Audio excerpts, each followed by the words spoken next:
Ladies and gentlemen, shall we all rise?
Thank you. We may be seated.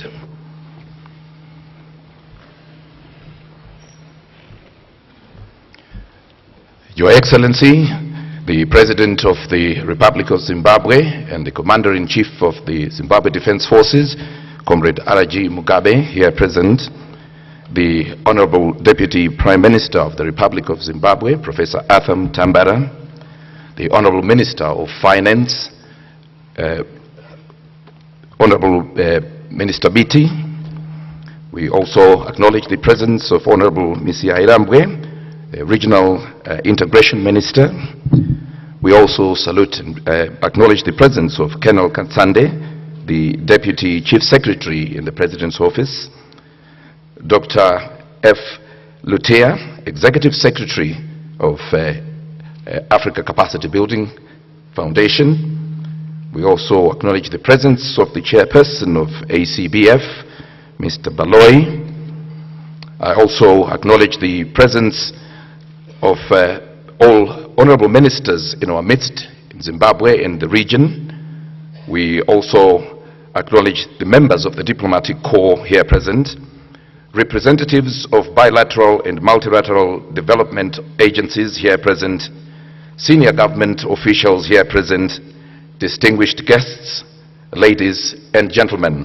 Once again, welcome to the final and closing session of the 20th anniversary celebrations, as indicated before, that started in 4 different countries, and we're here to witness the closing ceremony on this particular one, here being graced by His Excellency, the President of the Republic of Zimbabwe.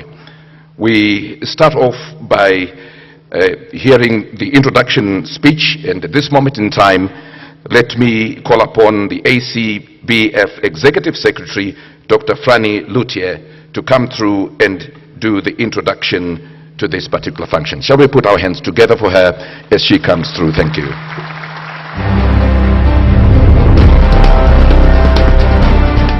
Your Excellency, Robert Mugabe, President of the Republic of Zimbabwe, Honorable Deputy Prime Minister, Professor Mutambara, Honorable Biti, Minister of Finance and the ACBF Governor for the Republic of Zimbabwe, Mr. Paul Baloyi, the Chief Executive Officer of the Development Bank of Southern Africa and Chair of the African Capacity Building Foundation Executive Board, Honorable Ministers, representatives of the ACBF founding institutions and partner community, members of the diplomatic corps here present, representatives of international organizations, ministry officials, distinguished guests, ACBF staff, ladies and gentlemen. I warmly welcome you to this closing event of the African Capacity Building Foundation's 20th anniversary. Created through the partnership between African governments and the bilateral and multilateral development partners on the 9th February 1991, ACBF is an independent organization headquartered in Harare, Zimbabwe, from where it supports capacity building in 45 African countries. Mr. President, distinguished guests, ladies and gentlemen, at the end of the 1980s, Sub-Saharan Africa's limited capacity for policy analysis and economic management was identified as a primary contributing factor to the region's inability to adjust to the economic dislocations of the 1970s.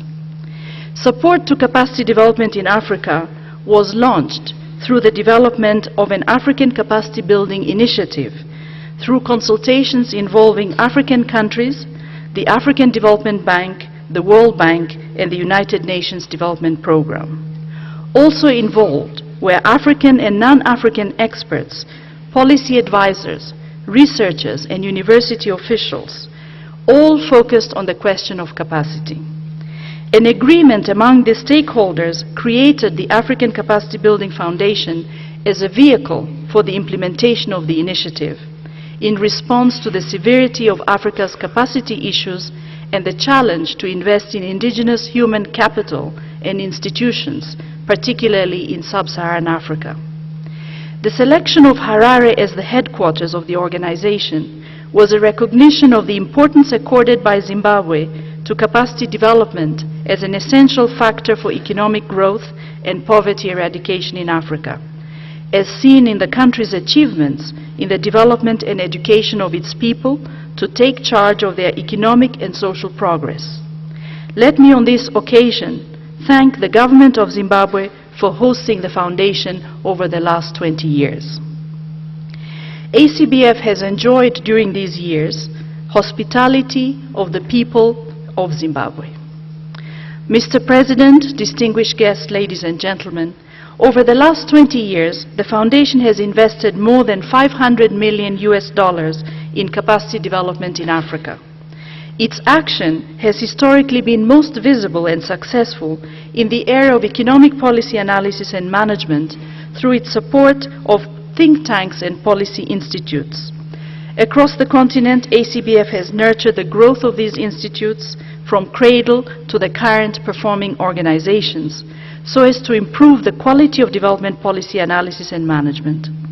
ACBF-supported policy units have had an unequivocal impact on economic policy making and development management through their support to government ministries and departments, central banks, parliaments, regional economic communities across Africa, resident donor missions, and other stakeholders, including non-state actors.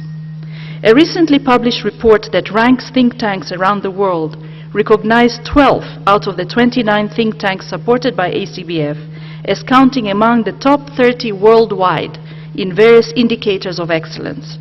We are particularly proud of this achievement, as these 12 think tanks were cited for their excellence in areas such as international development, economic policy, most innovative ideas, best use of the Internet, and greatest impact on policy, as well as the best university affiliated. Zimbabwe has one such think tank, Zimbabwe Economic Policy Analysis and Research Unit, ZEPARU, which the Foundation has supported over the past 10 years. It is our expectation that with the current second phase of support, ZEPARU would become part of the growing list of internationally recognized think tanks. Mr. President, distinguished guests, ladies and gentlemen, a significant number of ACBF interventions have been in fragile and post-conflict countries, where other players would typically recoil from supporting activities there. This proves that patient and venture capitalist approach that ACBF has taken more generally is the right way to go in developing capacity. The Foundation's support in these countries has in most cases been geared towards developing and institutionalizing policy dialogue between governments and non-state actors. Mr. President, distinguished guests, ladies and gentlemen, overall, the Foundation action has enhanced African awareness and ownership of capacity building efforts and processes. It has improved the quality of economic policies and programs through strengthened analytical capacity, data and information base of policies and programs, as well as increased supply of first-rate economists to key economic ministries and agencies. The programs have also supported country-driven poverty reduction strategy processes, as well as the new Partnership for Africa's Development, NEPAD, and the Africa Peer Review Mechanism, APRM.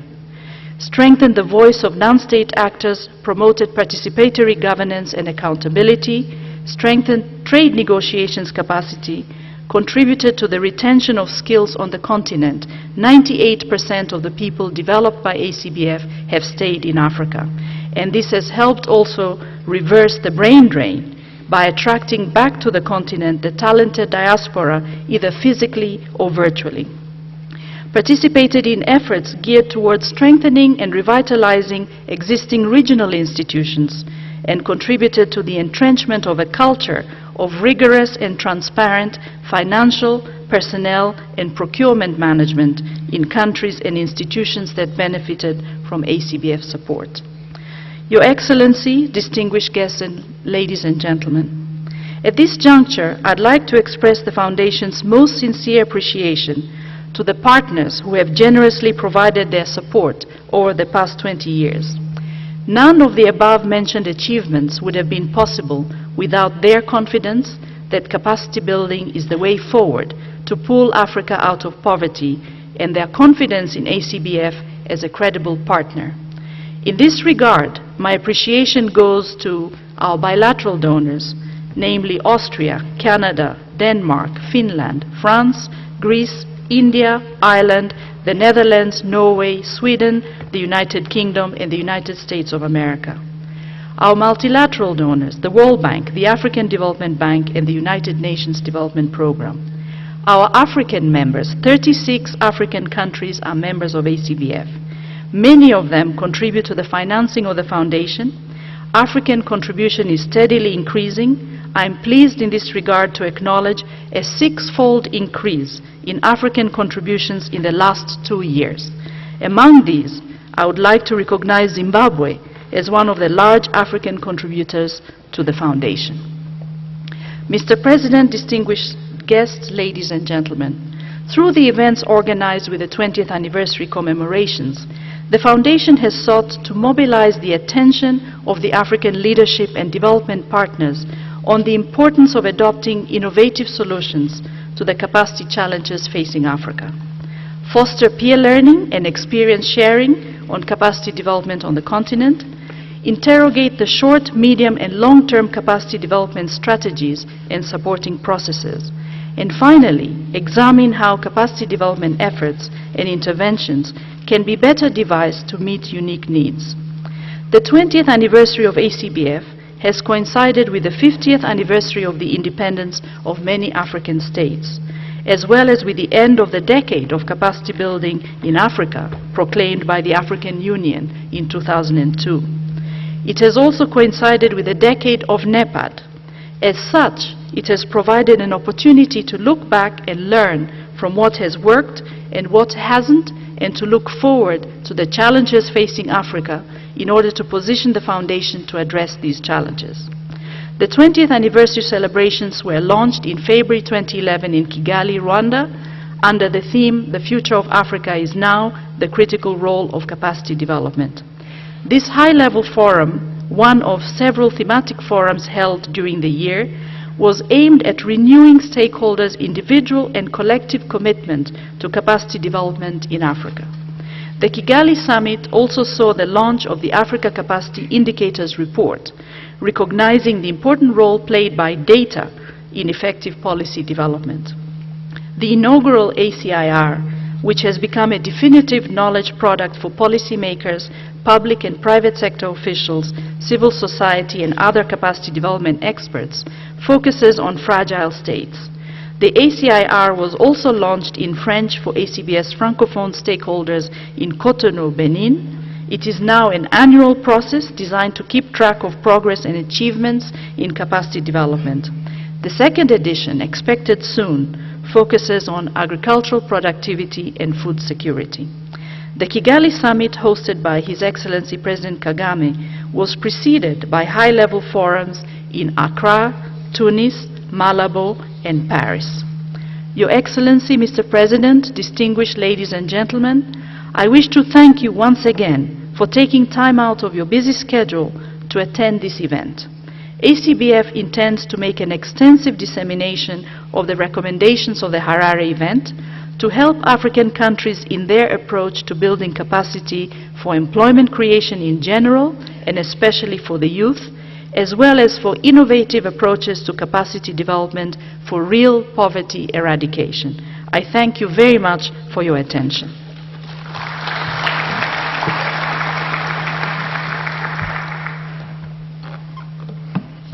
Thank you very much for the introductory remarks, and that is Dr.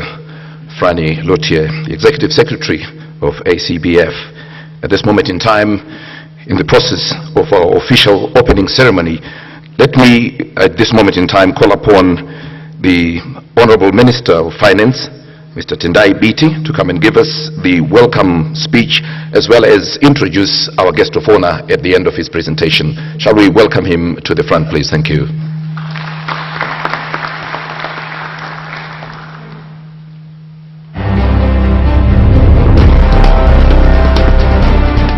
His Excellency, the President of the Republic of Zimbabwe, Comrade Robert Mugabe, the Deputy Prime Minister of the Republic of Zimbabwe, Professor Arthur Oliver Kuseni Mtambara, the Chairperson of the ACBF Executive Board, Mr. Paul Baloyi, who is also the CEO of the Development Bank of Southern Africa, DBSA, the Executive Secretary of ACBF, Dr. Franny Lotier, Honorable Ministers herein present, members of the Diplomatic Corps, representatives of resident bilateral and multilateral development agencies, distinguished government officials, ACBF, ladies and gentlemen. In my position as the ACBF Governor for Zimbabwe, I would like to welcome you to this august celebration of 20 years of the existence of the African Capacity Building Foundation, which we as Zimbabwe have had the privilege of hosting. The Executive Secretary has said the ACBF was launched here in Harare 21 years ago on the 9th of February 1991. Mr. President, ladies and gentlemen, as the ACBF Governor for the Republic of Zimbabwe, I'm pleased to inform you that African membership has grown from the initial 12 in 1991 to 36 today, thereby evincing Africa's growing ownership and leadership of ACBF. This also speaks to the Foundation's deepening performance, relevance and visibility to your African stakeholders in both the state and non-state actors. Since 1991, ACBF has committed over $500 million to capacity development in Africa, and has supported programs and projects in 45 African countries, which span the broad spectrum of development conditions. ACBF has made tremendous progress, especially in the area of building capacity for supporting economic policy analysis, formulation and management, and this especially through its support to the development of vibrant economic policy analysis and research institutions, including our own ZEPARU, many of which were nurtured literally from cradle to prominence. 36% of the 29 ACBF-supported policy units have been recognized globally in the last international review of think tanks. Mr. President, ladies and gentlemen, you will recall that in July 2002 in Durban, the heads of states and government of member states of the African Union proclaimed 2002 to 2011 as the decade for capacity building in Africa, thus recognizing the vital importance of capacity building for African countries.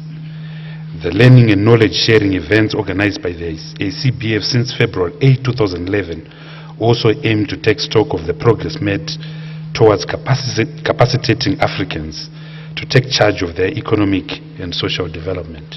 Starting 2012, ACBF is implementing a new strategic framework with a refocused mandate to address the capacity needs of African countries where it matters most, which includes strengthening capacity for agricultural transformation and management of natural resources, two areas that will be of critical importance to Zimbabwe in the quest to consolidate its economic recovery.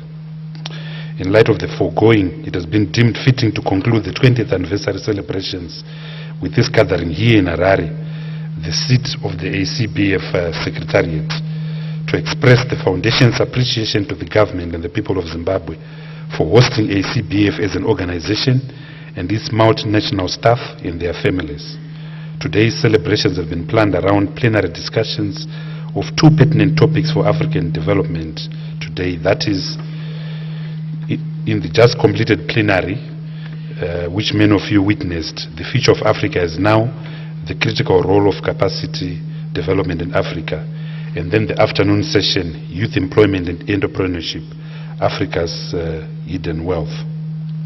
Suffice to say here that there's been a fruitful exchange of ideas from many stakeholders which hopefully find their way to the policy-making apparatus and expression in future government policies and programs, including those for youth empowerment and entrepreneurship. I would like to, in my capacity as Minister of Finance, express my gratitude to Dr. Frani for the qualitative cutting-edge assistance that we in the Ministry of Finance have obtained from the ACBF. We have written to them asking for qualitative assistance in policy positions and policy advice on key issues such as currency reform, regional integration, and I want to acknowledge the timeous delivery of those intellectual documents, and most importantly, the qualitative content of those particular documents. I would also like to say to you that in light of previous ACBF leadership, I would like to thank you for steering ACBF and re-establishing ACBF as an important intellectual body on the African continent. So, merci beaucoup, Zikom Kwambire. I would like to end these remarks by thanking you once again for your commitment to the future development of ACBF. I welcome you, Your Excellency, and I now invite you to officially open the closing event of the 20th anniversary celebrations of the ACBF. I thank you for your attention.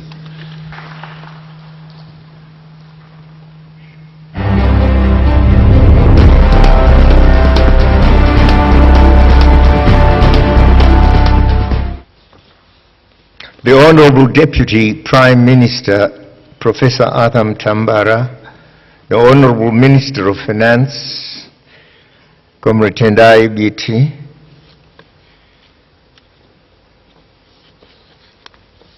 the ACBF Executive Secretary, Dr. Frani, Lotia, and the National Chairman, Dr. Baloyi, the governors and SADC representatives here present, African Capacity Building Foundation members here present, senior government officials here present, members of the Diplomatic Corps, representatives of resident bilateral and multilateral development agencies here present, distinguished ladies and gentlemen, comrades and friends. It is my great pleasure to address you at this high point of your 2 decades of existence as the African Capacity Building Foundation. And now at the high point indeed, because in Harare today, you're bringing year-long celebrations to a resounding close.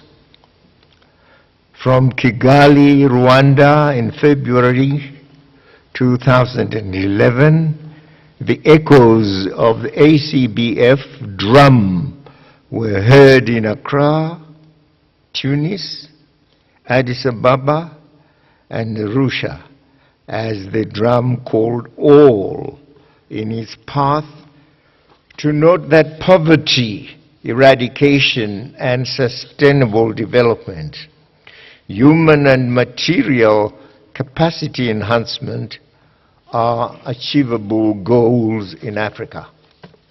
We haven't achieved them, but they are achievable. Distinguished delegates, ladies and gentlemen, comrades and friends,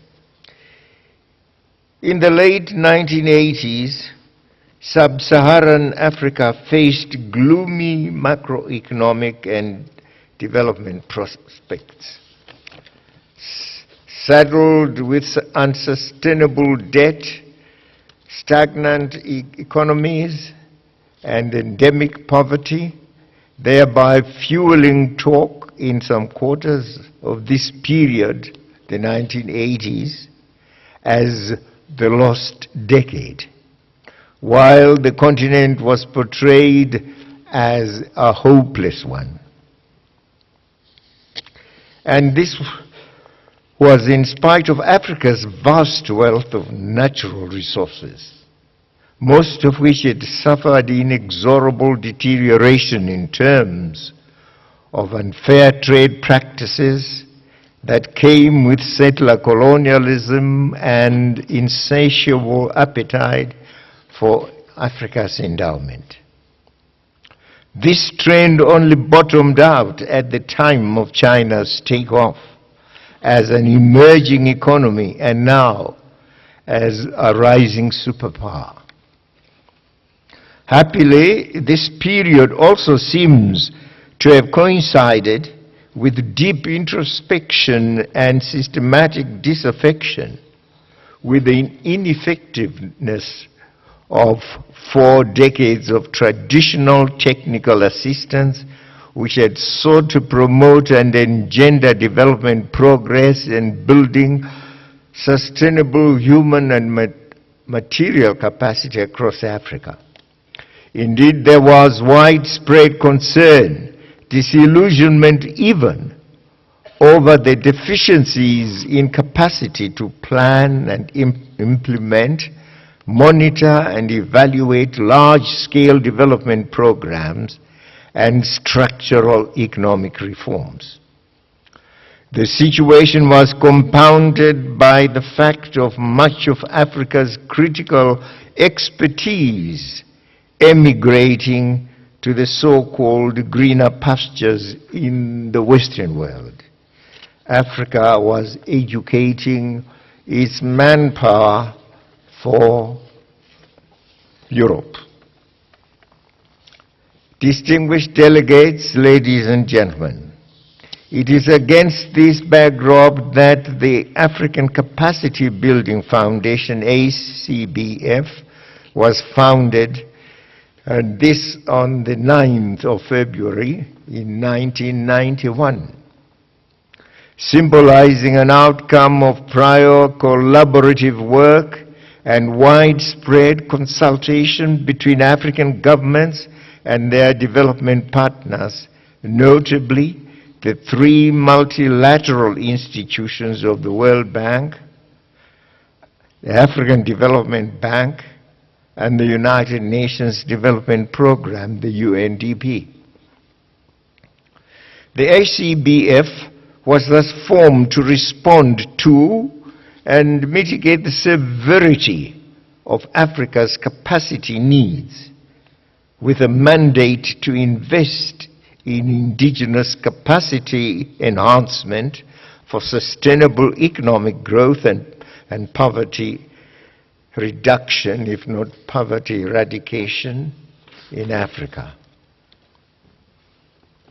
I'm happy to learn that the ACBF has grown to be a recognized leader and trusted partner in capacity development for African success, growing in African membership from the initial 12 to 36 countries, thereby underlining Africa's growing ownership and leadership of the ACBF, and not least, the Foundation's improved performance and growing relevance and visibility.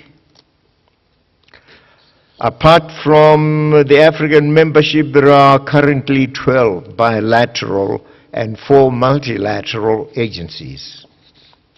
It is also remarkable to note that over the past 20 years, the ACBF has committed over $400 million to capacity development in Africa and established a full presence in 43 African countries, which span the broad spectrum of development conditions.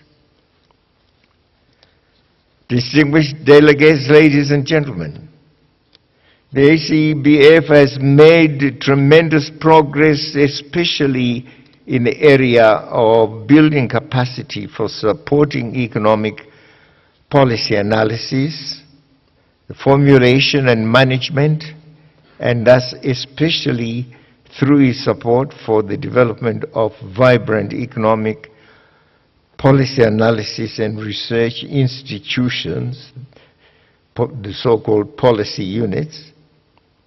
Of the existing 29 units, many were nurtured in-house, literally from cradle to prominence. Testimony to this is that 35% of these policy units have been recognized globally in the latest international review of think tanks. ACB's total commitments in Zimbabwe have announced to more than 18 million United States dollars in grants. These funds have supported the implementation of projects with both a national and regional scope. As government, we welcome ACBF's commitment to work with the government of Zimbabwe within the framework of its new strategic thinking. I'm delighted to acknowledge ACBF support in the following projects in Zimbabwe, namely the Zimbabwe Economic Policy Analysis and Research Unit, ZEPARU, Phase 2. The capacity building project to strengthen the national statistical system, the ZIMSTAT project. Capacity program for the Ministry of Regional Integration and International Cooperation in Zimbabwe. The public sector management training program at Africa University. the Macroeconomic and Financial Management Institute of Eastern and Southern Africa, and the Women's University in Africa.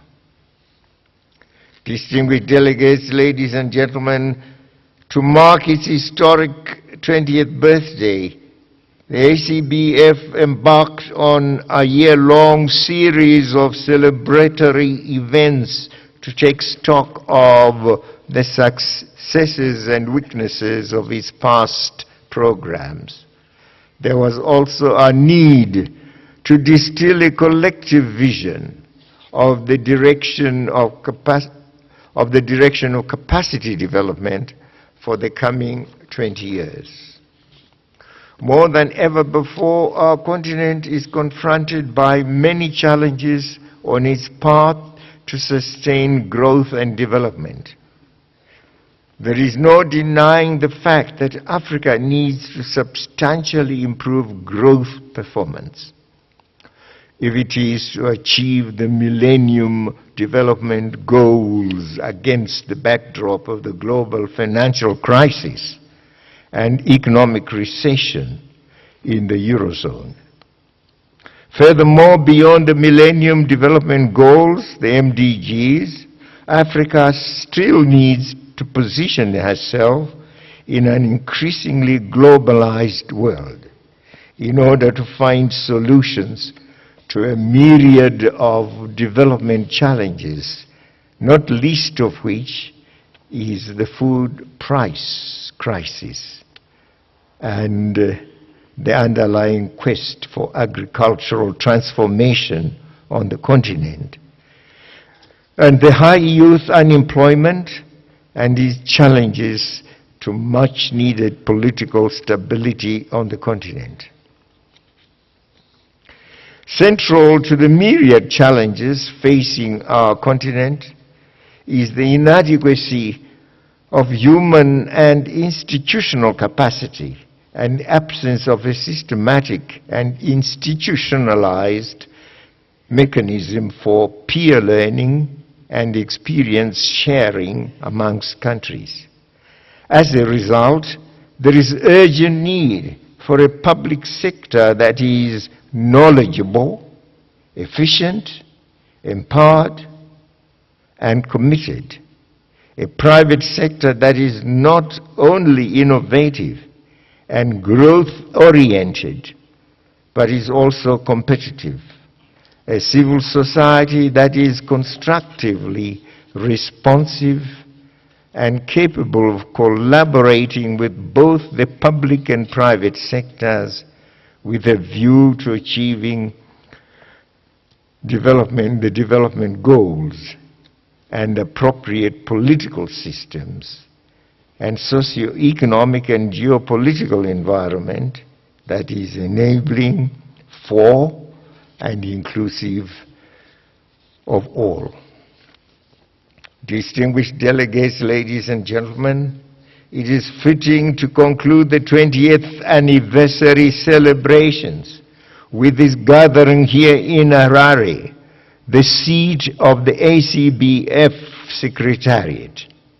Today, the ACBF Secretariat would like to renew its relationship with and interface with the government and policy-making machinery of the country on capacity development for consolidating Zimbabwe's economic recovery and stability.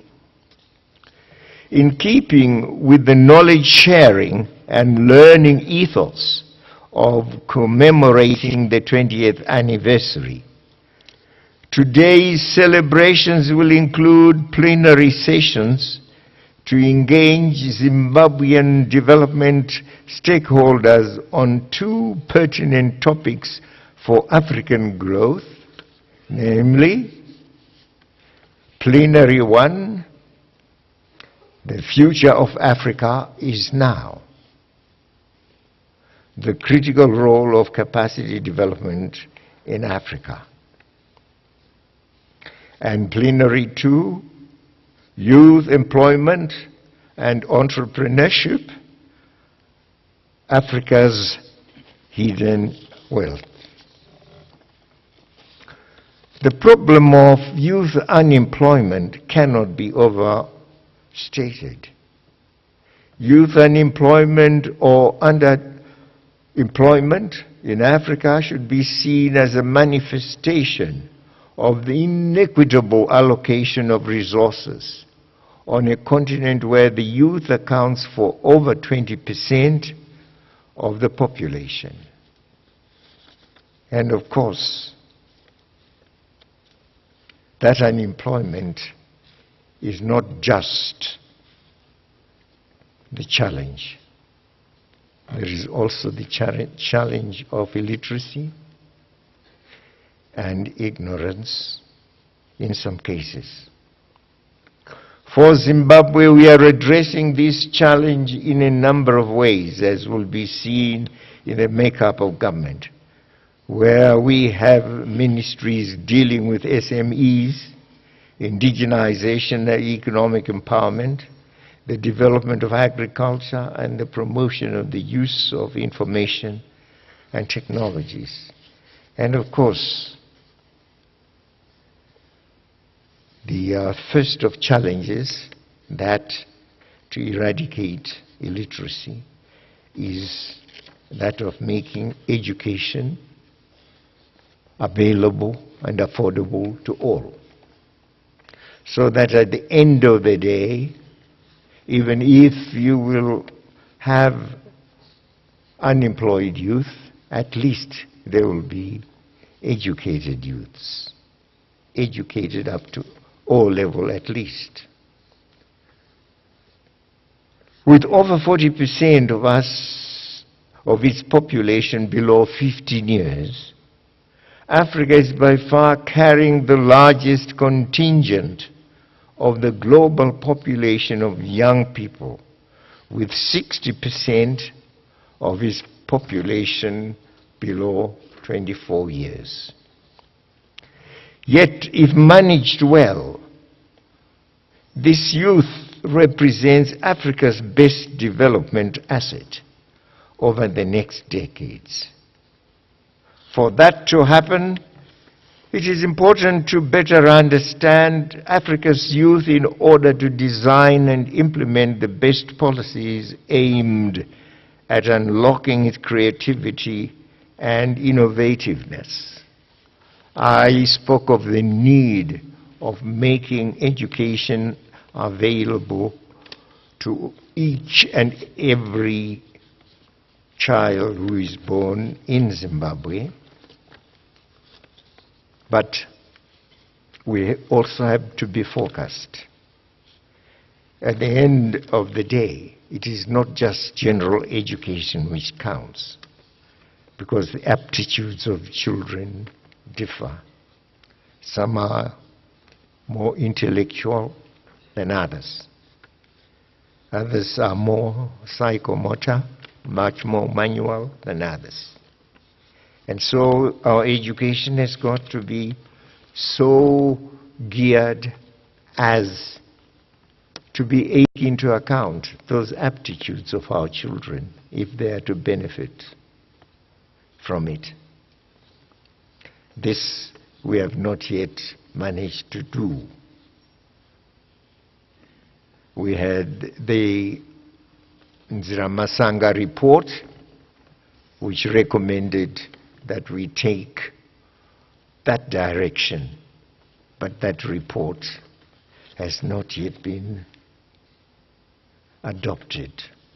And it has been on our shelves probably for the last 20 years now, if not more, because we are too conservative.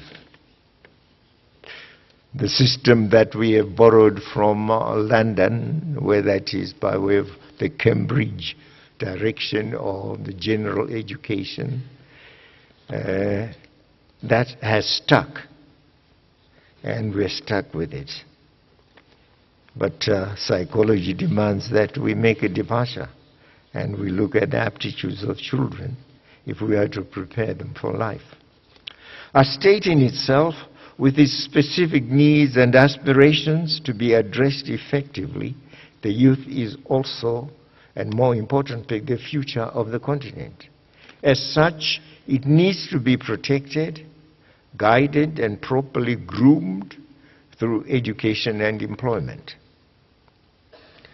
It is my utmost hope that this plenary discussion will galvanize the cooperation between Zimbabwean stakeholders and the country's development partners to explore various strategies for tackling this challenge.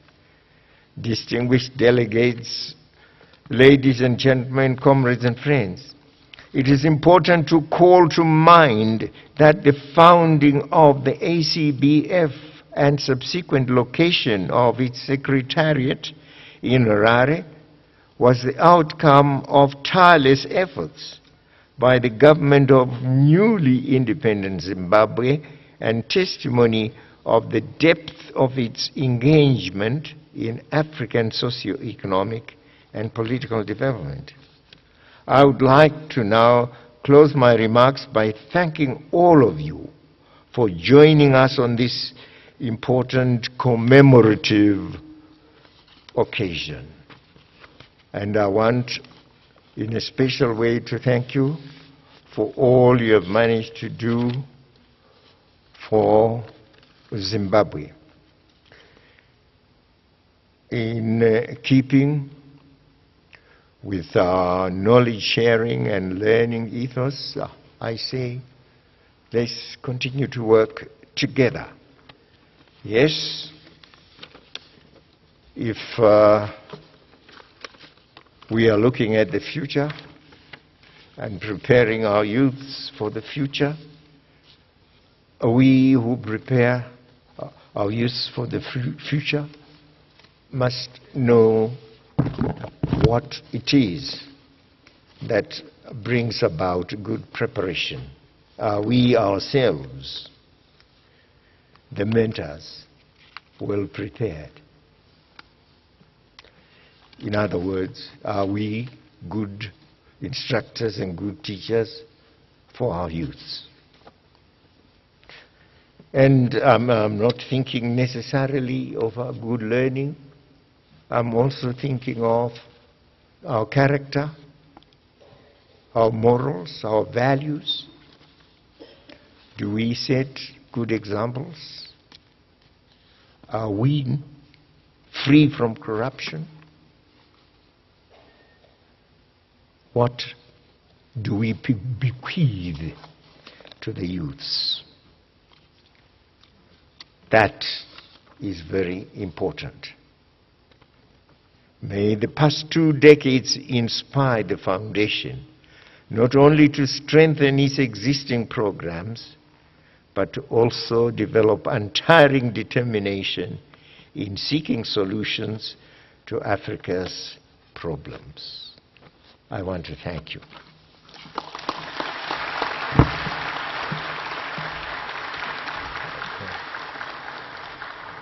Thank you very much. Once again, ladies and gentlemen, I ask you to put our hands together in thanking His Excellency for coming to grace this occasion.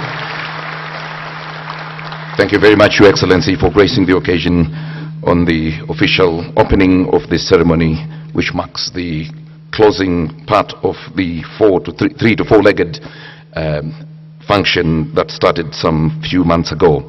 We've come to the end of that particular session. And in closing, I think we need to give way to the top table as they leave, I suppose, and we then continue with the program thereafter. Yes, before we get to the end, we ask a representative of ACBF to come through and give us the vote of thanks for this particular session, and let me be guided as to who will be coming through to give the vote of thanks as we close. Mr. President, the President of the Republic of Zimbabwe, Honorable Minister BT, the Governor of ACBF and Minister of Finance, Deputy Prime Minister Mutambara, Honorable Ministers, distinguished guests, ladies and gentlemen, we are very, very grateful for having reached this age. It is an age that has its challenges. We've passed the teen years. We are moving on to the years between 20 and 30, which are the years of experience and learning. As His Excellency said in his remarks, the ethos of learning, knowledge, and peer-to-peer sharing is the heart of what we have achieved so far, and we are thankful for all the ideas, for all the innovations, and for all the thoughts that have come through to this event and in the past 20 years. We are thankful to the people of Africa for believing that the future is now. We're thankful to the young people whose aspirations and whose dreams are going to take us forward. We are thankful for the hard work of the staff and partners of ACBF who have managed to, during these years, experiment and come up with new ideas. We are thankful for the support that has come from partners, the support that has come from particularly countries and their generous contributions of ideas, finances, and institutions. And let me end by saying we are very thankful for the host and the generosity of the people and the government of Zimbabwe for hosting ACBF here, and through the leadership and the words of His Excellency this morning and the words that we've heard throughout his speech this morning, the impetus to move forward and continue the hard work of capacity development. Ladies and gentlemen, I'm not a traditional person to give vote of thanks, but I would like to say on behalf of everyone here, every child, every citizen of Africa, every staff member of ACBF, thank you to the government and people of Zimbabwe. Thank you to the President of Zimbabwe and the team that is here today. Thank you to all of you guests who have come. I thank you very much. Thank you very much to the Executive Secretary. This brings us to the end of the particular ceremony that was taking place, and we stand guided as to the departure of the high table. And in the process, we all rise to our feet until they depart, and we remain in our positions.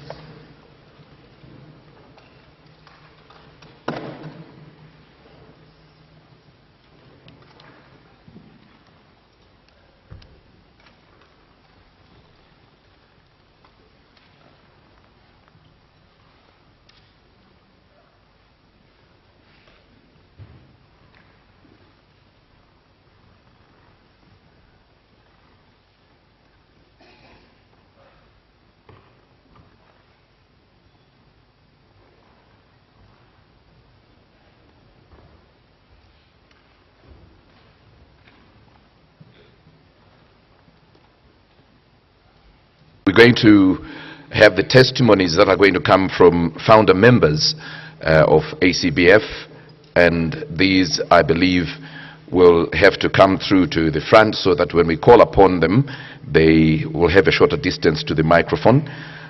We have Honorable Minister Murerwa to come through to take the top table, Dr. Makoni to come through to as well as Dr. Moyana, the former governor of the Reserve Bank of Zimbabwe, and Dr. Ndoru Kwigira.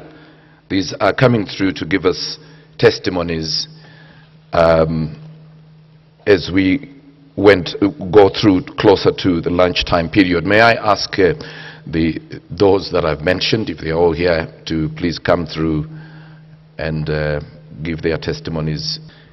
Dr. Makoni will give the first testimony, and Dr. Moyana will then give a second testimony that leads us to the last but not least, of course, Dr. Ndoru Kwigira giving the testimony. Ladies and gentlemen, let's put our hands together as we welcome Dr. Makoni to do the presentation. Thank you. Master of Ceremonies, Honorable Tendai Biti, Minister of Finance and Governor of the African Capacity Building Foundation for Zimbabwe, Executive Secretary, Dr. Lotia, honorable ministers, Chairman of the Executive Board of the African Capacity Building Foundation, Mr. Baloyi, all other protocols observed. I am honored and privileged to have the opportunity to reflect with you, distinguished participants, on the 20 years of the African Capacity Building Foundation.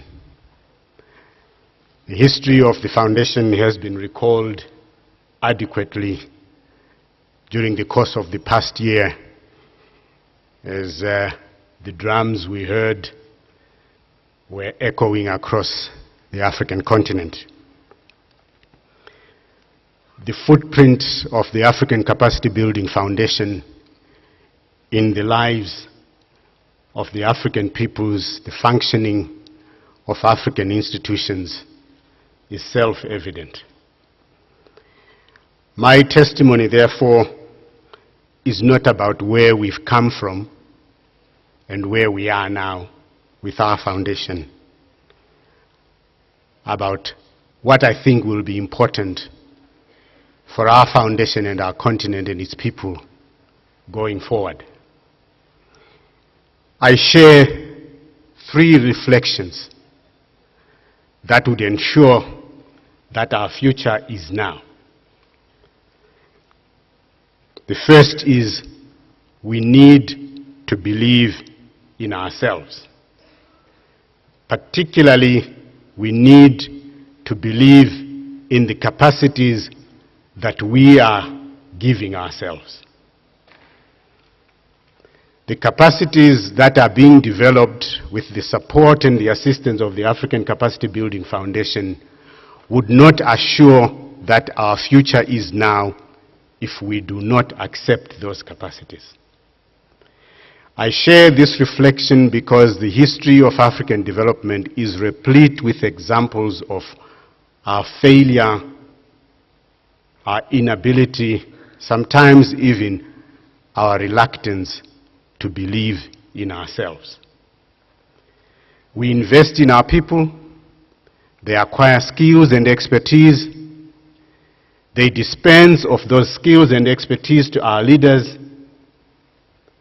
and our leaders do not readily accept. Story is told of an African leader who had an economic advisor who he asked to propose a development plan for the country. The economic advisor burned the midnight oil and produced a document, presented it to his leader, who went through it, and after going through it, invited another person from beyond the borders, beyond the seas even.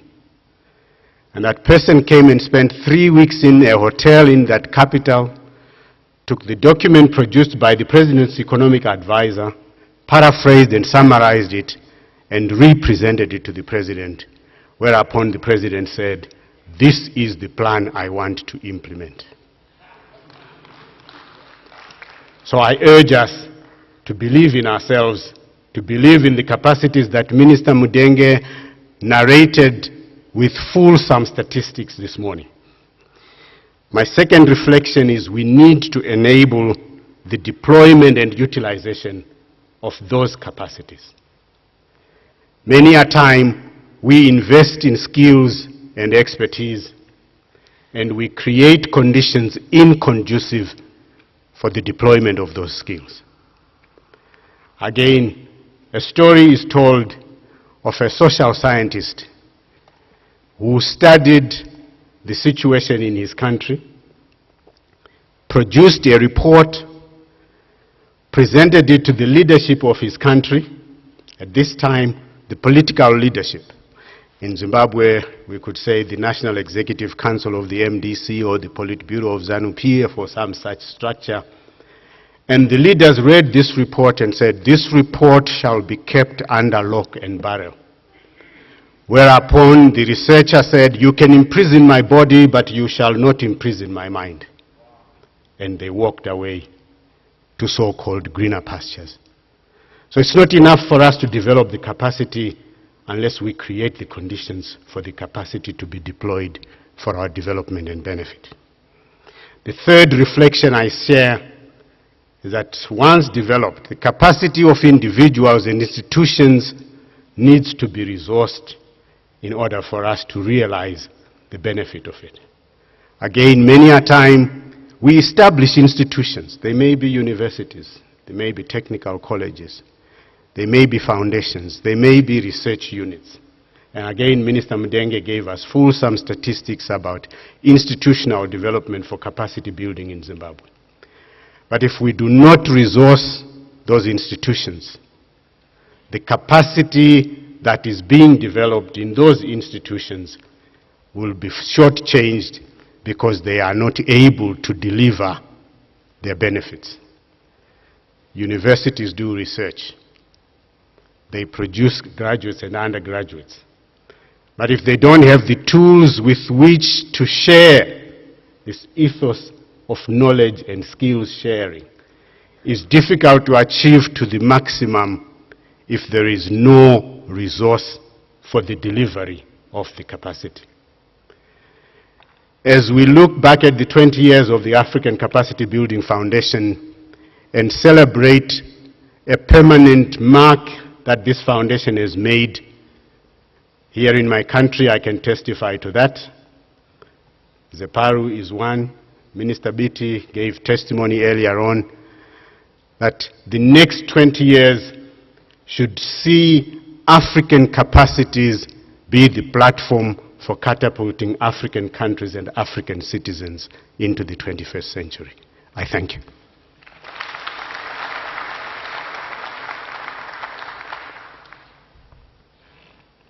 Thank you, Dr. Makoni. Let's hear the second testimony coming from one of the founders, Dr. Moyana. Please, let's welcome him to the front. Thank you. President Mugabe, who has just left, and I think also Vice Prime Minister, Dr. Mtambara, the Minister of Finance, of course, and the Governor on the board, the Executive Chairman, and above all, the lady who is running us here tonight, or this afternoon, Dr. Latier, Anne Francais. Ministers, Your Excellencies, members of the Diplomatic Corps, ladies and gentlemen, it is a pleasure. I haven't forgotten the members of the press. It is a pleasure for me to come back and to share ideas with a lot of colleagues in my own country and colleagues in the international community whom I have had a long time to work with. I just want to say that what pushed me as one of the proposers and founders of the Africa Capacity Foundation when it was established in 1991 was a feeling at that time that Africa cannot remain for a long time as the begging bowl of the world. When we were students in the United States, the begging bowl of the world was located in Asia. And we used to make fun of the Chinese, of the Koreans, and whoever else came out of Asia. But now the begging bowl has now been passed on to Africa. Do we receive it and keep it forever in Africa, or do we pass it on to somebody else? God has given us a very rich raw material base. Africa today accounts for approximately 65% of the world's natural resources. And yet we are holding the begging bowl of the world. We are now the poorest continent on earth. I'm sure that the good Lord looks at us and says, what have I, please, what is going on here? Now, there is always a beginning. My one feeling is that one of the important elements of capacity building is the think tanking. If you look at the developed countries, if you look at the United States, if you look at France, Germany, etc., there is always a think tanking. The old story was the Germans normally go up to the North Pole and pretend that they are lost, and they do their think tanking. When they come back, you can see what is happening today. Germany is the fastest growing economy in the Western world today. What is behind that? There was a think tanking. Look at where they have come from, look at where their country is, and look at where it should go. So it is think tanking. Even for us Zimbabweans here, in 1978, Dr. Chizero and me, we were working at UNCTAD. We were taken to Addis Ababa for 2 days of a meeting, which ended up as 1.25 days. After that, we attended a function at the Ethiopian Air Force, Ethiopian Airways, where Zimbabwean guerrillas were doing their gymnastics of the skills they had obtained. And from there, Dr. Chizero could not hold himself. We left there. Instead of going back to Geneva, we spent the whole evening think tanking. And Dr. Chizero called across his friends in New York, in Rome, Geneva, etc. By the end of the evening, there was a fund established to power Zimbabweans' thinking, so that at independence, our country can move to the sky, economic sky. And that think tank was established, and Dr. Chizero was the chairman. I was running around putting together the team from African countries, Asian countries, European countries, and the United States. And by 1980, a study had been done, a 2-volume study, Zimbabwe Towards a New Order. Those 2 volumes were given to Dr. Nkomo and then the Prime Minister, Mugabe. And that thing, for the first 6 years of our freedom, that thing was the Bible, around which the control of parastatals, the control of the ministries, etc., was exercised from the top. And the economy grew like wildfire. Even the agricultural sector, where the peasants were very strong, it grew. The peasants in 1980 accounted for only 11% of marketed crops. By 1986, they were accounting for about 50% of marketed crops, without any land or any acquisitions which happened later on. And Zimbabwe, a few years later, was given the Sustainable Fight Against Hunger Prize.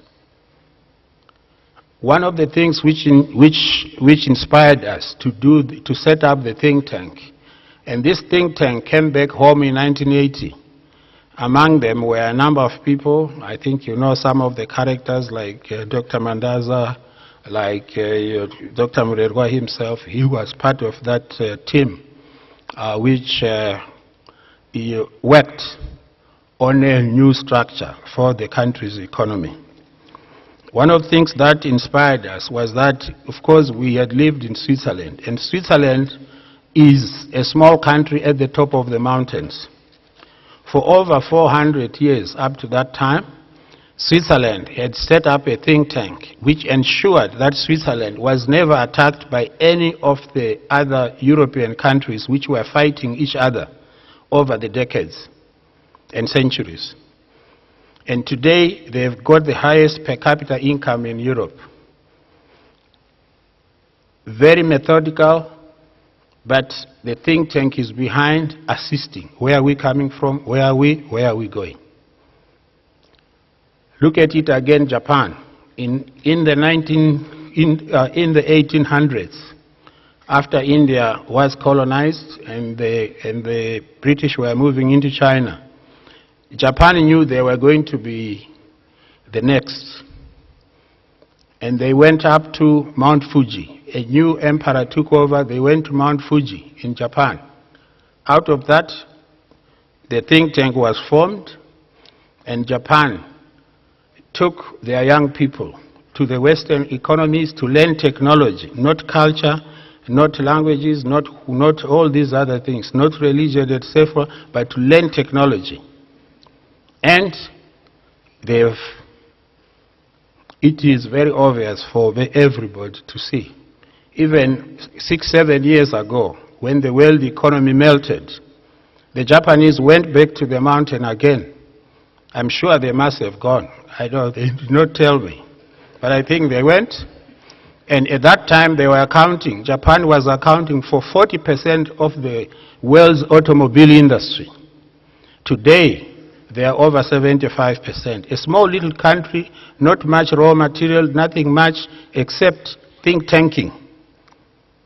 If somebody is bowing down to you and saying, how are you, say, etc., you cannot think of attacking them. You just think, maybe they are confused. But that's where they are. We are sitting on God's raw materials in Africa. Our think tanks, we don't believe in them, seriously speaking. We need to restart and go back to the think tanking. Our problems will be over. Even South Korea is another example of think tanking. This time it was the military generals who took over after Simon Rhee was thrown out. After a number of years, the general invited the business people and said, look at the horizon. Everything else is foreign companies on the horizon advertising. There is no single Korean company. After that, they were all arrested, put under jail, but as soon as they were released and they compromised and had a think tank established with military, the civilian, with the civilians, we were the business people, and the academics. Today, a few years later, South Korea became the largest producer of big ships in the world. Even today, they account for about plus or minus 50% of the world's biggest ships, which are carrying people, carrying goods. A small little country like that, besides the other things like automobiles, pharmaceuticals, and all those things. Malaysia has already been talked about. I don't need to repeat. But it is that kind of think tanking where people are talking less, but they look down and they think, where have we come from? Where are we going? Mr. Chairman, thank you very much.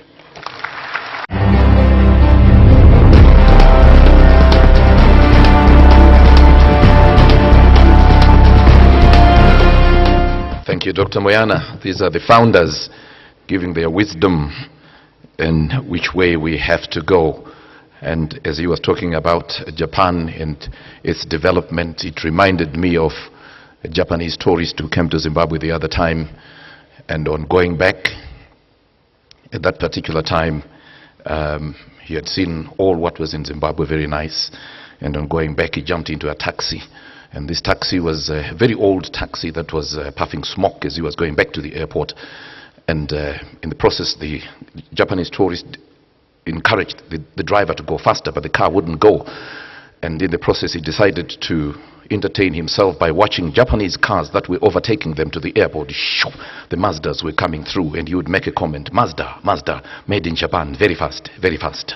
And he would go on, Mitsubishi, made in Japan, very fast, very fast. But the driver was think-tanking as he was going, because he realized there was only one thing that was made in Zimbabwe in the car, which was the meter. It was dropping the money, the coins, or charging in a very fast form. So the Japanese tourist went by, and he was very happy, Mitsubishi, Mazda, Prado, and everything. And he got to the airport, and getting to the airport, the bill was so high. And he said, but why? This is very high, very, very high. And the driver, having think-tanked, he turned around and said, meter, made in Zimbabwe, very fast, very, very fast. So, ladies and gentlemen, we have to think tank as we go. Let me call the last but not least of the speakers at this moment. Help me to welcome to the front Dr. Ndorukwigira to come through and conclude the presentation. Thank you.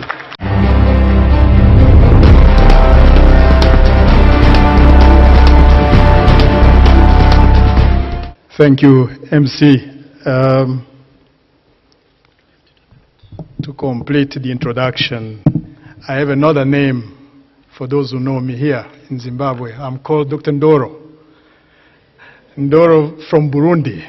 But because I've been here with the hospitality that the Executive Secretary mentioned, indeed, you know, I have fit the environment to the extent that I was given this name that I cherish very much.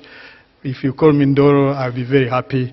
But certainly, my friends from Burundi also will know that I have indeed arrived and I have been in a friendly country. So let me thank you by, you know, start by thanking you for this opportunity for me to be here and give this testimonial. I'm here as a staff, a former staff of the ACBF, who has been around for 20 years. And perhaps I will briefly, I know we are running behind time, but I'll just provide perhaps another perspective, but echo some powerful messages that we heard today. The message of belief that Africa can get there, be a credible partner. So being here, I'm speaking on behalf of the staff, because what we have been able to accomplish, it's of course through the leadership of our board. It's through the support and unwavering support of African governments, but also our partners who really trusted us. If you go around and read what we call the Orange Book, ACBF, which was mentioned in terms of being a product of those who believe in Africa's development, and under the leadership of our late colleague Johnson Ward. The vision was clear that Africa needs to transform.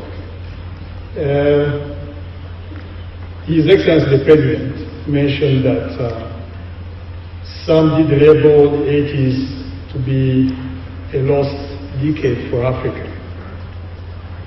This will be only true if we don't learn from that experience and try to shape our vision for the future. Our elders did a lot to liberate this continent from the political domination. But the challenge today is the challenge of fighting poverty. And can this be done? Yes, it has been said that it can be done. We have all it takes in terms of experience. And I'll give the perspective of a staff member.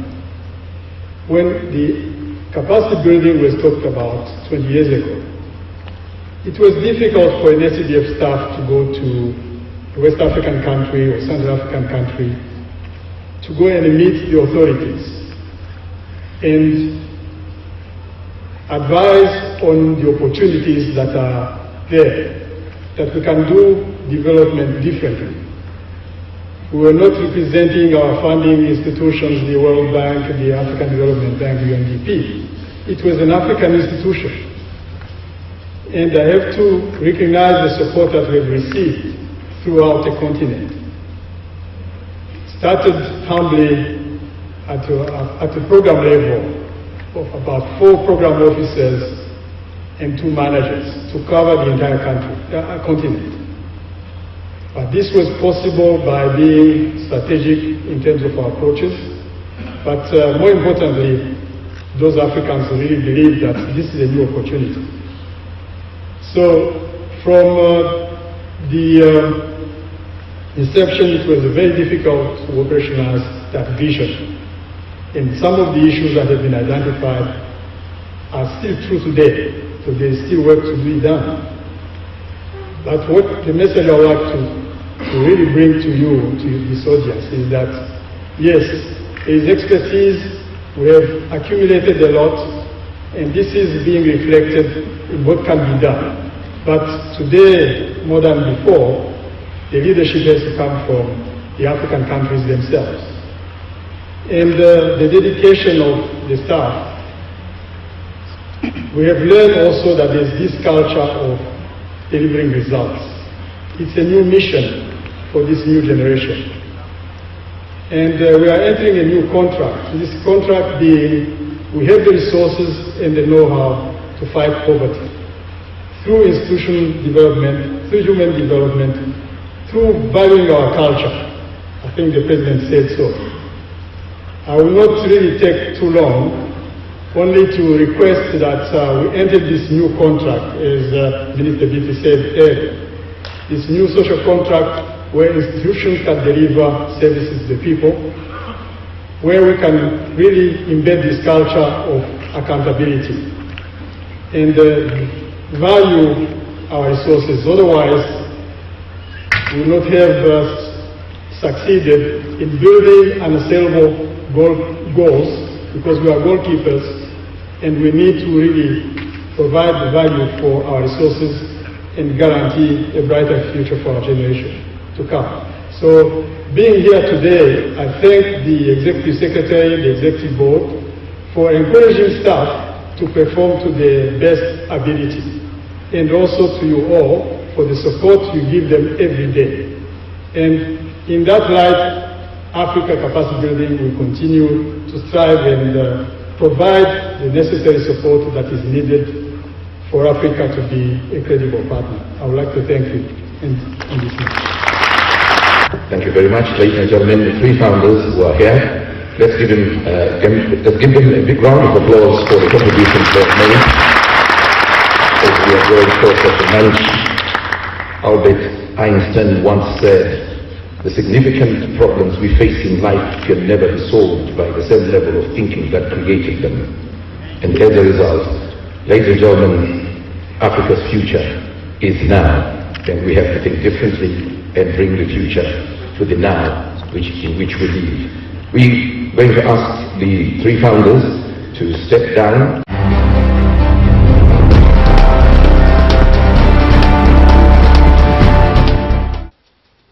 I would like to say thank you very much for this historical event. You invite me.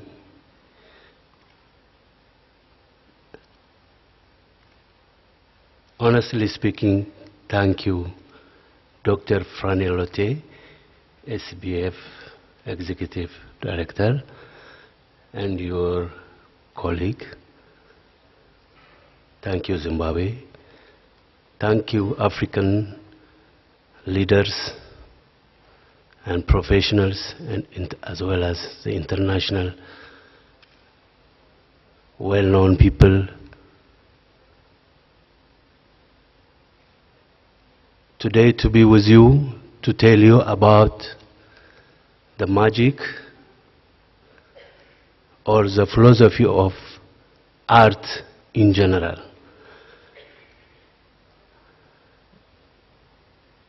Before I say something, can you show the slide that what you see?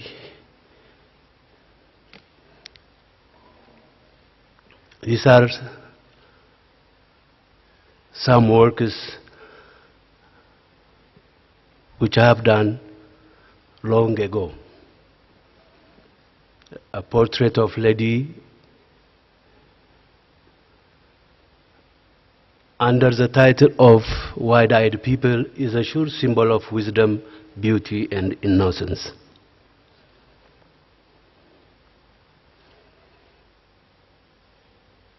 When we say a magic, it cannot come simply that. Either you have it, or by hook or by crook or by tradition. One has to inspire through culture, through religion, through language, through history. With that background, if you have enough technology that you can express yourself as well as a profession. Art, it is an instrument. Art, it is administration, because when you take one art, you decide which and what. The secret of art is how to start and how to stop. I'm glad that I'm an African.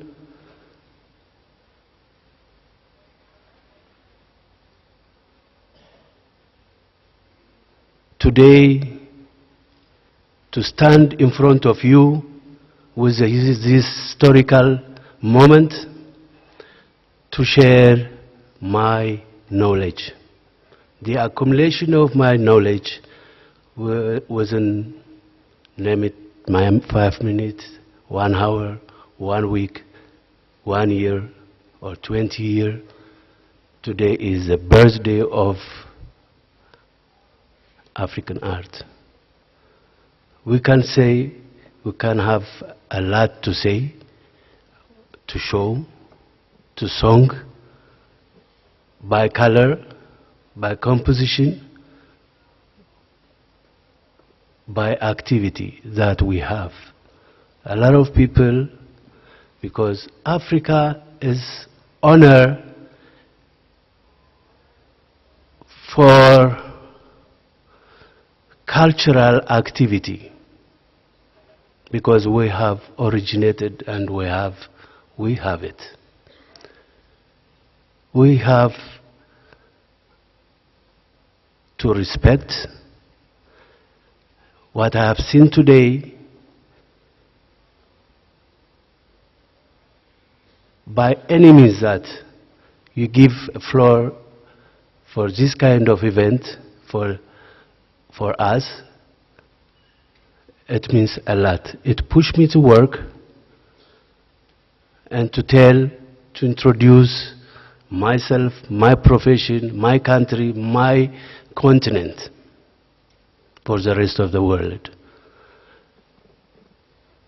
As you see, for instance, this is the painting that you see. A lady which most of the time that she faces from drought, poorness, by not understanding even the family, that when we are going to understand, we should respect our family, our lady, our daughter. By then, we understand. The inspiration is for Africa, for art, is a woman. So nowadays, most African people with such beautiful face and beautiful body, you can see them outside. Just let us bring them inside.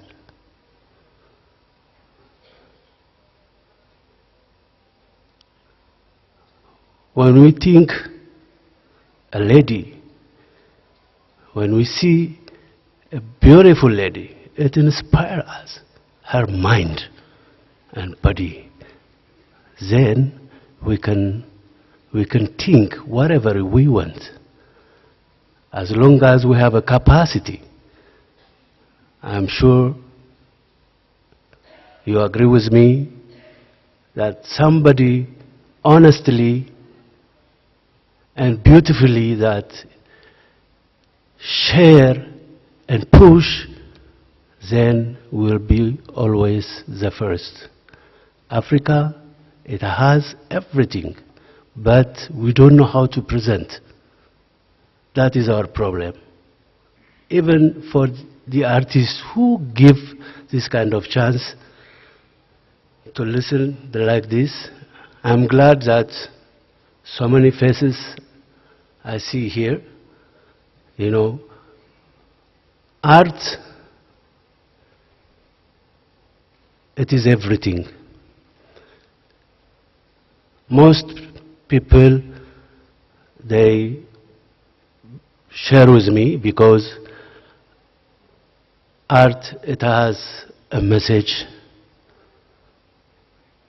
Above all, it is a feeling. The inner feeling of the artist as well as the audience. Thank you. With this,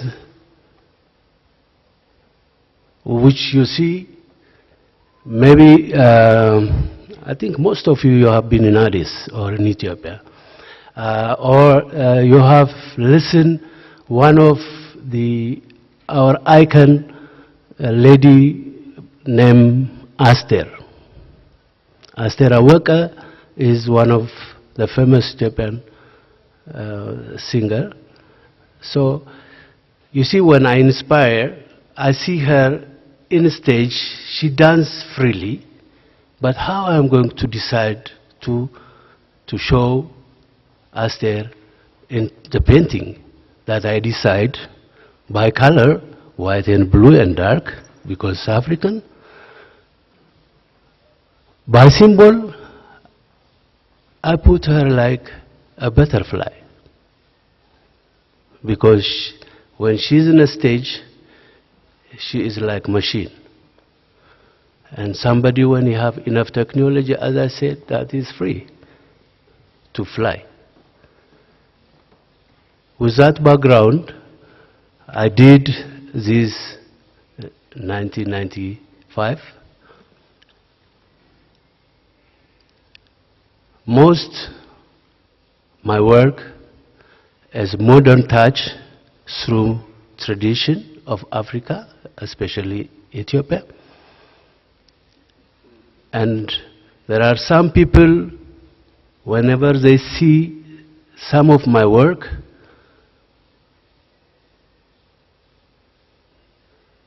they always giving me a warm communication. Because of that, because of my effort, and thanks for some people that they gave us this kind of chance. Africa has everything.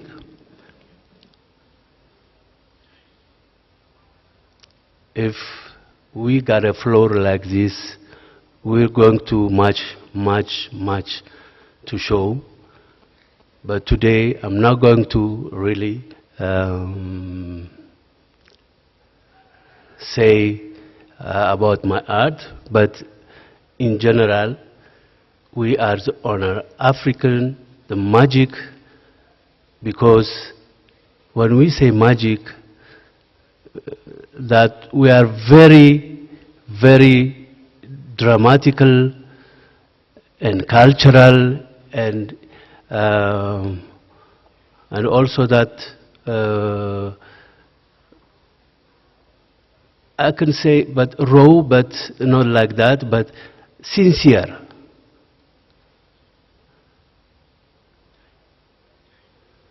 when you see any kind of art from Africa, it has a movement. It has a confidence.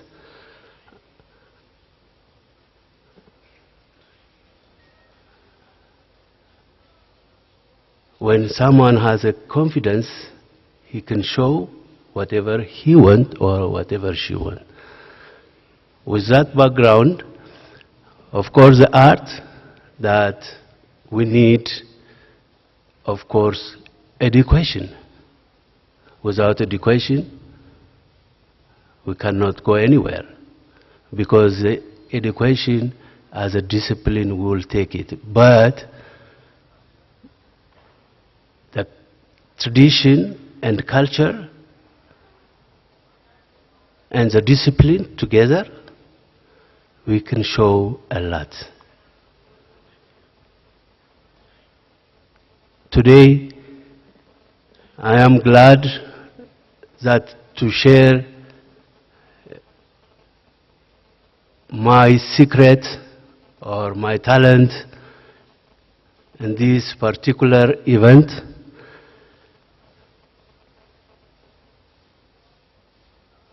By any means, this is the renaissance of Africa.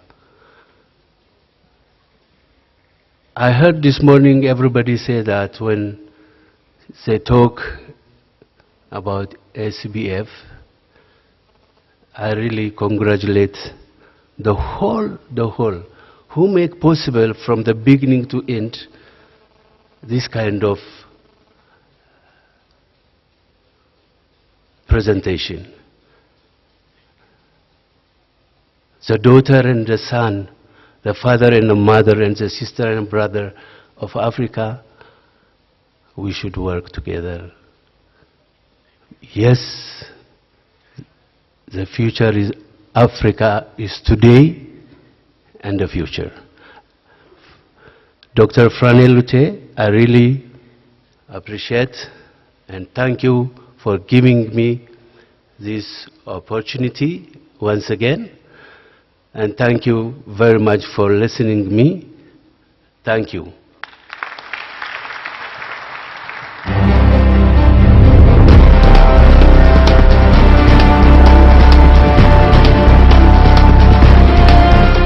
Thank you very much. Yet another round of applause, ladies and gentlemen, for Lesaged Reta for the wonderful work and art. I think he's here. You can see him on the part of his works and how best that can be propelled to greater heights. We are very grateful for that particular type of work. Ladies and gentlemen, we come to the end of the proceedings as we are breaking up for lunch, and then we come back. I am informed that if you have any questions, please put them together. At the end of the second plenary, there will be a question and answer session where we can bring up our questions and they can be answered.